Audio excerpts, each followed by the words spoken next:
Рухты кімдер қарсы алады? Әбу Аюб әл-Ансари мен Әбу Хурайрадан жеткен риуаяттарда былай делінеді. Мүмін кісі қайтыс болған соң, оны өзінен бұрын дүние салып, Алланың мейіріміне бөленген өзге мүміндердің рухтары қарсы алады.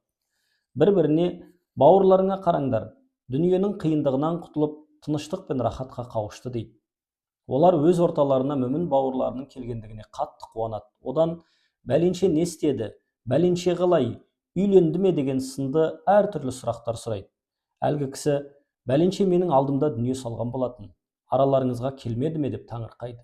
Сонда қарсы алушы рухтар, ол қайтыс болған бе еді? Біз жаққа келмеді ғой, арамызға келмегеніне қарағанда хауияға кеткені ғой.